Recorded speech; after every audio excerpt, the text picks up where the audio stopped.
එයාගේ ප්‍රයිවට් දේවල්, messages, email check කරන එක, ෆෝන් එක බලන එක නතර කරන්න. මොකද ඔයා යන්නේ නැහෙනි දාලා. ඔයාට සාක්ෂි එකතු කරා කියලා වැඩක් නැහැ. waste of your energy and time. ඇහැට දකින්න නැති දේ දුක හිතට දුක එන්නේත් නැහැනේ. ඊළඟ එක තමයි ඔයාගේ හොබි එක කරගන්න එපා ඔයාගේ හස්බන්ඩ්ව හරි වයිෆ්ව හරි. එයා ඔයාගේ සුරතල් සතෙක් නෙවෙයි. එයා වැඩිහිටි කෙනෙක්. දෙන්නගෙන් කවුරු වුණත්. ඉතින් ඔයා හදාගන්න ගොඩාක් වෙලාවට මේ ගොඩාක් සැකේ පස්සේ යන ගොඩක් අයට තියෙන ප්‍රශ්නයක් තමයි Tamanට කියලා හොබි එකක් නැහැ.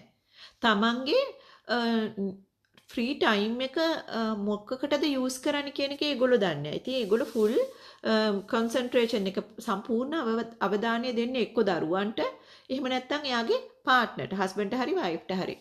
ඔයාට කියලා ඔයාටත් හොබීස් තියෙනවා නම් ඔයාට අනුන්ගේ දේවල් හැම එකටම ඇඟිලි ගහන්න සමහරවිට ළමයින්ටත් වදයක් ඒ වගේ දෙමව්පියෝ. ඉතින් හැම දෙයකටම ඇඟිලි ගහන්න වෙලාවක් නැහැ. ඔයාට තියෙන ඔයාගේ දේවල්. දැන් උදාහරණයක් වශයෙන් මම ගත්තොත් මම ආසයි පේන්ටිං. මං වෙලා තියෙන හැම වෙලාවටම ගිහිල්ලා මගේ ඔයිල් පේන්ටිං එක කරනවා. එතකොට මට තව දේවල් ගැන අනවශ්‍ය දේවල් වලට මගේ මනස යනවා අඩුයි. ඒ වගේ හොබි එකක් හදාගන්න. දෙයක් තියෙනවා නම් දිගින් දිගට රණ්ඩු කරන්න එපා. අනිත් එක ළමයින්ගේ ඉස්සරහ රණ්ඩු කරන්න එපා. ඒකට ඔයා බොහොම එයාට තරහ ගියත් දැන් එයාට ඇත්තටම ඔයාගේ සැකයකට ඔයා ප්‍රශ්නයක් අහනවා කිව්වම අපි හිතමු හයිපොතටිකලි එයාට එහෙම කිසි දෙයක් නැහැ. එතකොට එයාට තරහ යනවනේ. ඔයා ඒ වෙලාවට ඒ මට්ටමටම ඇවිල්ලා තරහ ගන්න නැතුව ඔයා කියන්න මට මෙන්න මෙහෙම දෙයක් දැනුණා කියලා.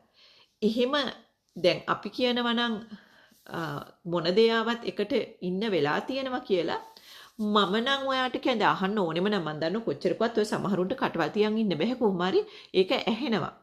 ඒත් මම කියන්නේ ඔක ප්‍රගුණ කරන්න ෆ්‍රෙන්ච් ලේඩීස්ලා කරන දේ. එක්ක අහනවා නම් ඒක සංසුන්ව අහන්න එයා දෙන උත්තරේ අරගෙන ඒක දිගේ එල්ලෙන්න එපා. ඇත්තද? නෑ මම මේ නිකන් ඇහුයි කියලා අමතක කරන්න. එහෙම නැත්නම් ෆ්‍රෙන්ච් ලේඩීස්ලා කරන දේ කරන්න. ඒගොල්ලෝ කරන්නේ මොකද්ද?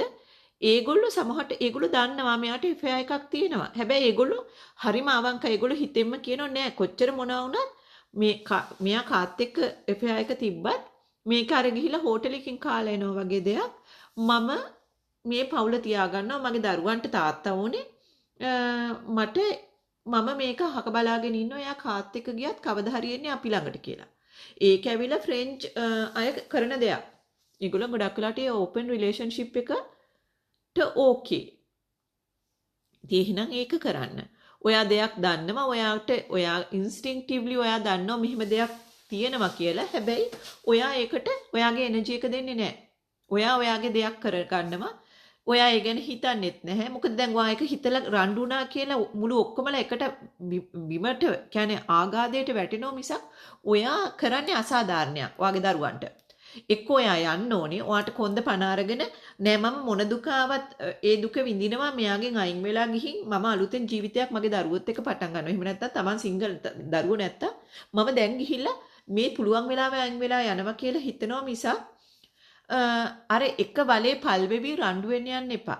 ඒක හොඳට මතක තියාගන්න. රණ්ඩු වීමෙන් කිසිම දෙයක් ලැබෙන්නේ නැහැ. මං කිව්වා වගේ හොබි එකක් කරන්න මියුසික්, ඩාන්සින් සමහරුන්ට තියෙනවනේ. ඒ සින්දුවක් දාගෙන ඩාන්ස් කරන්න. ආස සින්දුවක් අහන්න. පොත් කියවන්න. පොත් කියවීම තුලින් ගොඩාක් දුරට හිත සමනය වෙනවා. එක එක තියෙනවනේ ව්ලොග්ස් තියෙනවා. ෆිලොසොෆිකල් දාර්ශනික දේවල් ගැන ජීවිතේ දැනගන්න පුළුවන්. එහෙම නැත්නම් ඒ වගේ දේවල් කියවලා තමන්ට තාමත් හිත හදාගන්න බැරි නම් ගයිඩන්ස් තියෙනවා. ඒව ගැන දන්න මොටිවේට් කරන ඔයාව මොටිවේට් කරලා ඔයාගේ ජීවිතේ හදාගන්න උපදෙස් දෙන අය ඉන්නවා. උදාහරණයක් විදිහට මම කරනවා ගයිඩන්ස් ඇන්ඩ් කෝචින්.